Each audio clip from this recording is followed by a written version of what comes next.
വൈകുന്നേരം ആകുമ്പോഴത്തേക്കുണ്ടല്ലോ ഈ വയലിനകത്ത് പ്രാവുണ്ട് സുമാന, തത്തമ്മ, പ്രാവ്, വലിയ കൊക്കുകൾ, ഒരു വെറൈറ്റി കിളികളൊക്കെ വൈകുന്നേരം എന്തോന്നും ആരെയും കാണും. മഴയായെന്തോ നമ്മളിന്ന് വ്ളോഗിനിറങ്ങി പറഞ്ഞുകൊണ്ടാണോ അറിയില്ല. ഇന്നാരെയും കാണാൻ തത്തതോ അതിൻ്റെ അമ്മേ വയലിയ തോട് തപ്പ വീണു.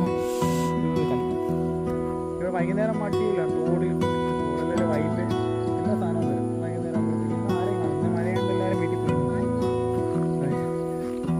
ഈ അടുത്ത് അടിക്കുന്ന ഈ വെള്ളത്തിൽ കൂടെ ഒഴിക്കുക. ഇത് അയിരൂ പോണ തോടാണോ? ആണോ? ആയിരിക്കും. നിങ്ങൾ ചാടി വെക്കാം. നമ്മൾ അയിരൂ വന്ന് നിൽക്കാം നിന്നേക്കകത്ത്. നമ്മുടെ വയലുകളിലൊക്കെ എല്ലായിടത്തും കാണാൻ പറ്റുന്നൊരു പൂവാണ്.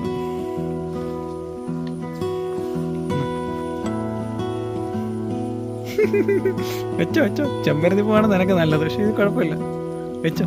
ചെയിലൊക്കെ നോക്കട്ടെ. ചുണ്ടരി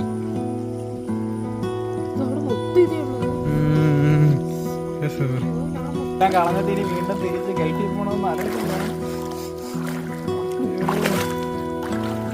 ഒന്നുകൊണ്ട് നോക്കി കഴിഞ്ഞാൽ ഈ നമ്മുടെ നാട് വിട്ടേ വെളിയിൽ പോണ ജോലി ആർക്കും കൊടുക്കല്ലേ എന്നാണ് ഞാൻ പ്രാർത്ഥിക്കുന്നത്. സത്യം പറയാല്ലേ, ഇവിടുത്തെ ഇതൊക്കെ കണ്ടിട്ട് നമ്മൾ അവിടെ പോയി കണ്ട് കഷ്ടപ്പെടണമെന്നുണ്ട്.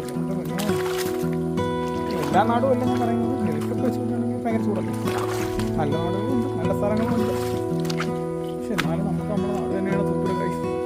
പഠിക്കാൻ വിടുമ്പോൾ നല്ലോണം പഠിക്കുക, എന്നാലും നാട്ടിക്കാൻ പറ്റത്തില്ലല്ലേ. പഠിച്ചവരെല്ലാവരും വെളിയിലോട്ട് പോകും. എന്തൊക്കെ ചെയ്ത് കഴിഞ്ഞാലും തല വിധിച്ച് നടക്കാൻ നടക്കും.